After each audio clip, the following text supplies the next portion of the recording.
zany ireo ditranao no zakaiko teny ihany napirafy anao fa zatsina maly saiko tsy mba rerakao ny nandefa teny ma hoanao inoko fa tsapanao reny fa mitoy nisy tsy ampy anao kely tsisy tsiny fa efa voatoko iatoanao za avery kombeny fa namboly tady azy anao nambola de analazy azy anao nambola de anao zavatra fa any akafatsy koa fa afaka miandry aho na ino nataonao efiko nambolo sazy aza efaiko anary anao tsy hoaiko raha ady soko aleo fa tsinjaiko sitrapotsy nisy ny baiko safidy efa tato atsaiko ny foko efa nidiko ho anao reridiko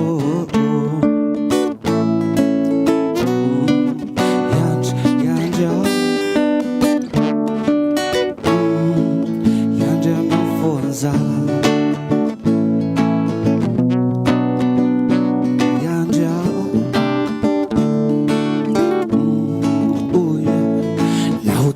naza ny volana na hilatsakaza ny orana na atsika tsy ailazaina afanana migangaina tsisy asakana zany ny oleo aloha tsy izy fa ny anay anao ihany tsy ilaiko na de metisy ka anaovako azafady fa za tsy mba hiala aminazy nanao ahoana ny afarany lay voatiko tsy ovazany fa Hiandry anao za Hiandry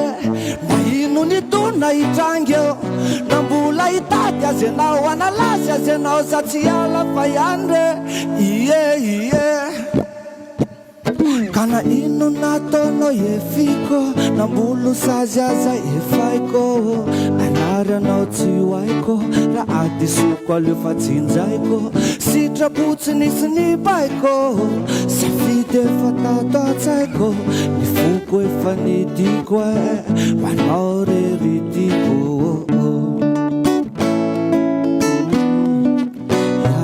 Hiandry aho Hiandry anao fonza Hiandry aho ka na ino nataonao efiko nambolo sazy aza efaiko anary anao tsy hoaiko raha ady soko aleo fa tsinjaiko